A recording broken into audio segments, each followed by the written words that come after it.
Laura with Listening with Love Tarot, and I'm here to do the Gemini New Moon in Aries reading for the next 2 weeks. The new moon in Aries is going to kick off the new astrological year, so we're going to make the bowl sing.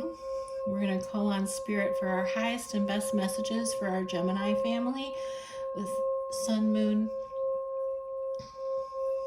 Rising, and Venus placements. We want the highest, best, and clearest messages.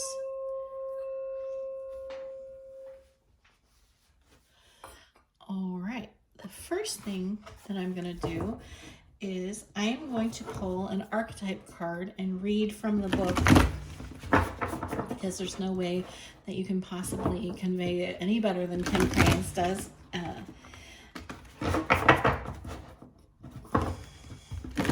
These cards, there are 78 of them. There are 78 different archetypes, and they deal with all the types of themes. And I'm feeling, as I've been pulling these, that these are overarching themes for this new astrological year. So this is going to be something that you're going to be exploring for the next 12 months. We have one new moon in each sign as we move through the year. And so we're starting with this new moon in Aries. And this is going to be an element of focus for you. And we have the dead end. All right. So let's find that in the book so that we can read about it.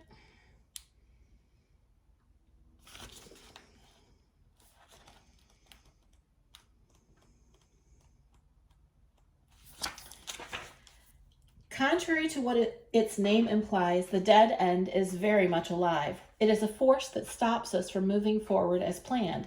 It is thick, dense, uncompromising, a wall beyond all walls. With every bramble, thorn, and stone, it simply states, "No more, child. You have reached the last page of this chapter." It is natural to resist its very resistance and struggle even harder to make our way, to prove our point, to hold on to what it was. In this way, we fight with life itself. From the mythic perspective, the end you face is very much a beginning. There are doors opening all around you, just not the one you planned on walking through. If you are honest and courageous enough to accept, adjust, and adapt, the dead end becomes known as life's beginning. Okay, so Gemini, that seems a little ominous, potentially, but let's dig deep.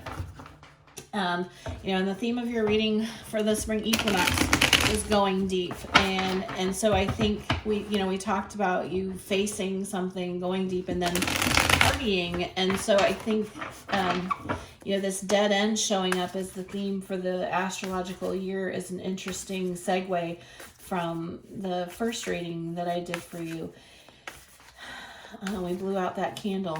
Okay, so Gemini, there is something that needs to be blown out. There is an end that needs to be to something in your life. Only you are going to know what it is that you're holding on to that you need to let go of. Only you know where it is that you struggle and what it is that you're trying to ignore. And the universe isn't going to let you ignore it any longer. You are going to be spending this next year leveling up and getting past this ending. And we have the Three of Swords, the Moon, the Three of Cups, the King of Swords, the Hanged Man, the Eight of Swords, the Wheel, the Ace of Swords, and the Four of Swords.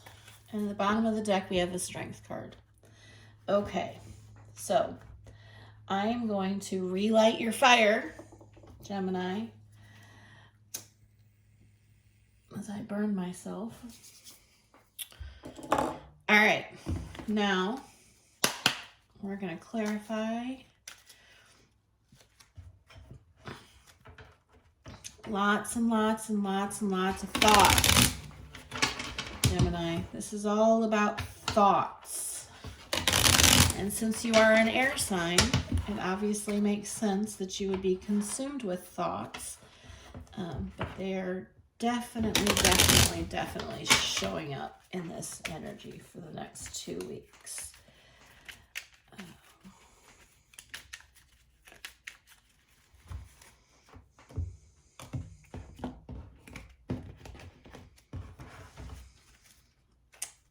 Yay, this makes me excited. Okay, so we have the Page of Swords covering the Three of Swords. We have the Ace of Pentacles covering the Moon. We have the Empress covering the Three of Cups. See, Gemini, it's not bad. The King of Swords is covered by the World. The Hanged Man is covered by the Five of Swords. Five of Cups and the Eight of Swords. The Tower and the Wheel. Page of Cups and the Ace of Swords. And the Six of Cups and the Four of Swords. But the bottom of the deck is the Fool. So, all right, Gemini.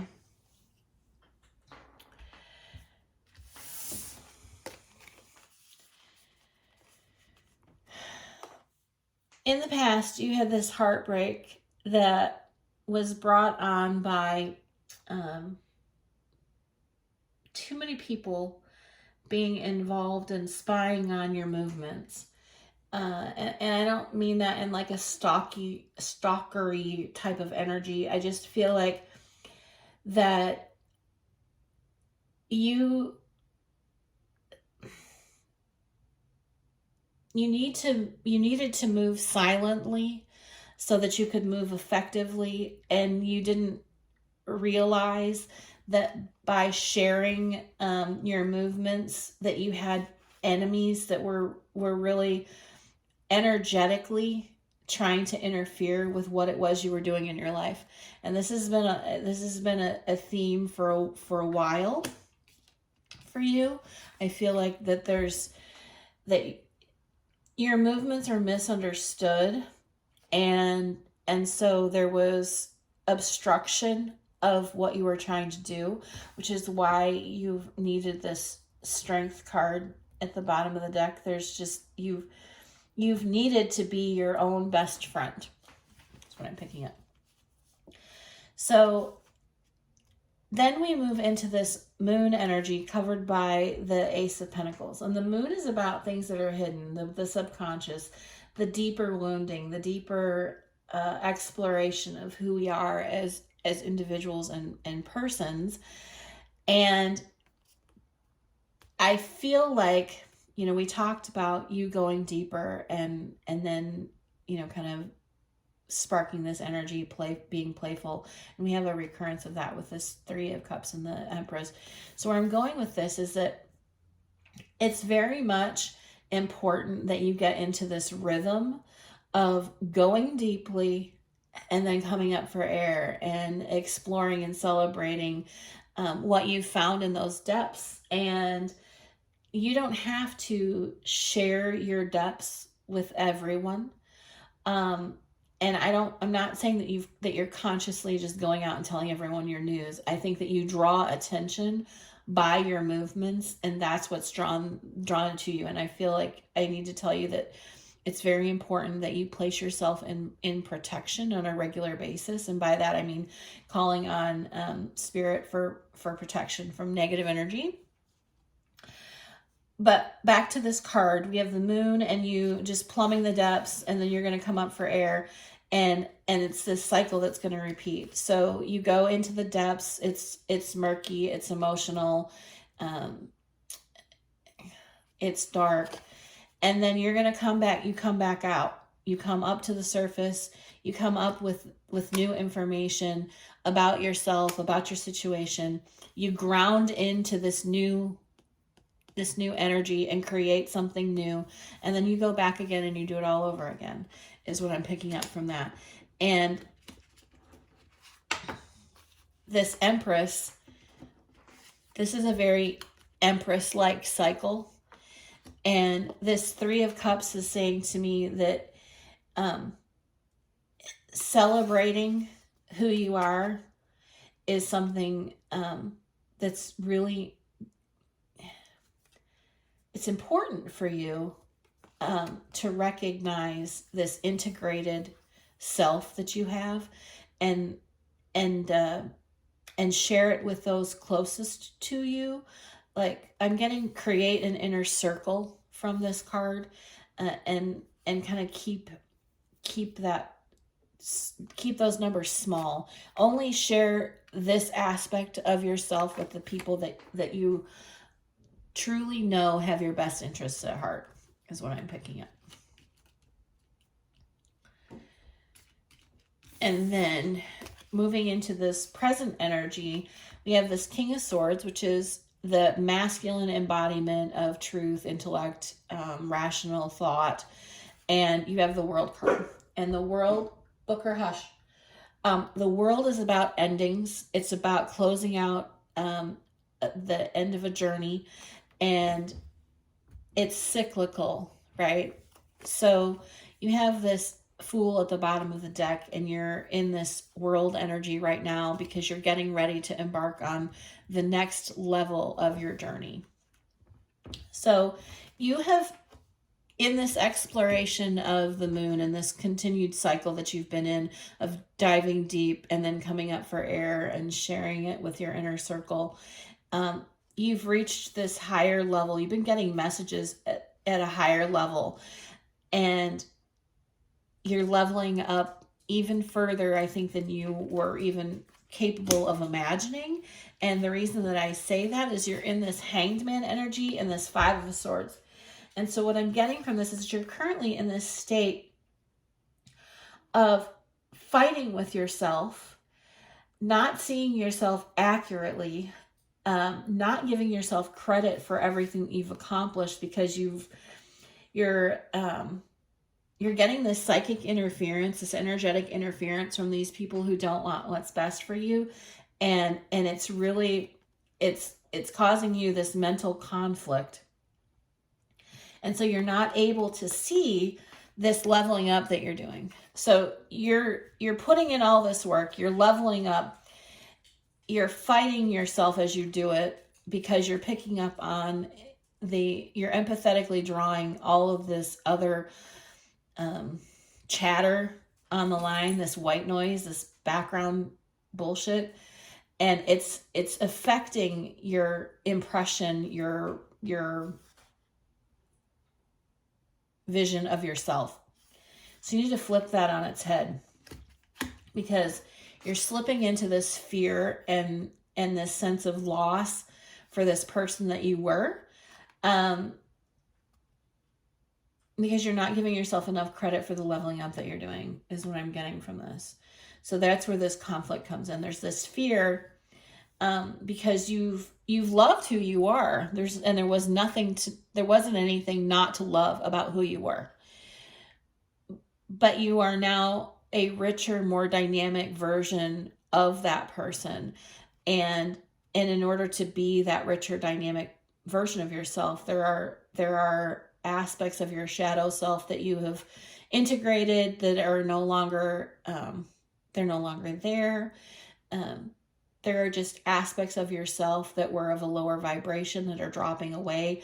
And whenever we lose something that has identified us, it creates this fear and angst in us. And that's where I feel like you're at this shedding point, and it's okay to let go of that. Because you're moving into this time of destiny.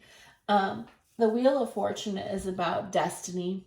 It's about stepping into who we're meant to be, leveling up to that next person that we're meant to be.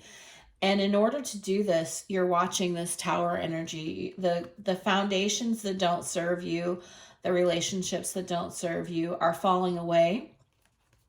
And that is really okay, because you are stepping into this higher level of truth, and it's coming in almost apologetically and lovingly. Like, there's this Page of Cups is about messages of love, messages of apology, and the Ace of Swords is about truth and shedding light on things, and these are messages as well.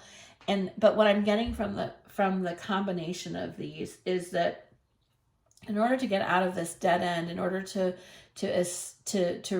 reach this next level, it's really important that you forgive any persons or aspects of yourself that you felt let down by, because they were needed. It's true that they were needed. They brought you to this place, and it's okay to lovingly accept and issue them apology, to give them forgiveness, whether it's a person or it's an aspect of yourself. And you are coming into a period of a need for rest, because you've been, this Six of Cups to me, Six of Cups are about past life connections, inner child, nostalgic feelings. And this Four of Swords is about rest and recuperation and healing. And I feel like all of this process that you're going through and this ending that you're going to go through is really going to require a period of rest and healing for your inner child and your soul.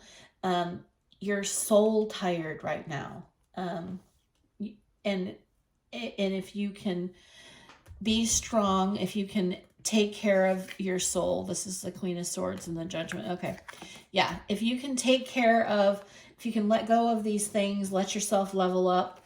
And then once you've leveled up, once you've gotten to that, when you've fully embodied that, when you get that to that plateau, it's going to be really important that you integrate all of that, that you've that you've forgiven, and then integrate, so that you can go to the next level with a clear conscience, with a clear slate. And so then the next thing that I want to do as we wrap this up is pull you 2 cards that can help you with your energies moving into these next couple of weeks. Where is your focus best spent? Where is your energy? If you send your energy in this direction, it will help you overcome some of what it is you're experiencing right now. And then I'm going to close out the reading with a Whispers of Love card for you from the universe. What the universe wants you to know about the love that it has for you. All right. I really do feel like these are all 4 for you, so I'm not going to push it. So last quarter moon in Aries, work through your feelings. We talked about that, right? Last quarter moon in Virgo, attend to the details, which kind of harkens back to our go deep from the previous reading. First quarter moon in Cancer, push through any insecurity. Yes, push through your fears. But the most important message, this is the message. New moon in Libra, know that you are loved. At all stages of this, Gemini, you are loved. You have been moving through this. This is what you've moved through. This is what you need to know for the coming couple weeks. Know that you are loved. Regardless of any input that you're getting from and the interference that you're getting, know that you are loved. All right, and now we are going to shuffle this Whispers of Love deck and see what the universe wants you to know as far as how it loves you, what love message the universe wants to give you.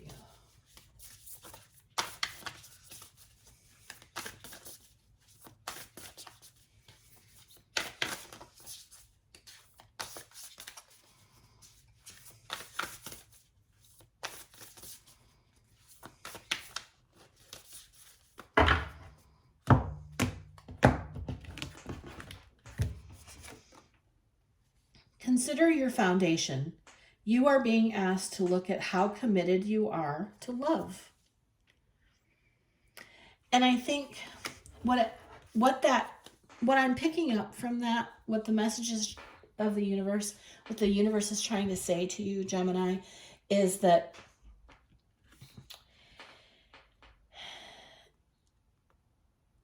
you need to be all in the place that you feel most loved and comfortable. Don't be afraid to go deep. Don't be afraid to be vulnerable with the people who are in your inner circle. Choose them and then be yourself with them, and know that they are the foundation upon which you build your life, and that they are there for you as you embark on this new beginning. I love you, Gemini. I hope that you have a great spring, and I look forward to seeing you again in the future. Laura of Listening with Love Tarot here, and I want to thank you for watching the entire video. I can't tell you how much I appreciate you. If you liked the reading and align with my energy, I'd love to have you subscribe.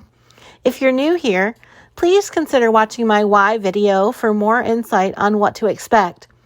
You'll find my information in the description box below about personal readings and special offers. I hope you have a great day, and I look forward to working with you again soon.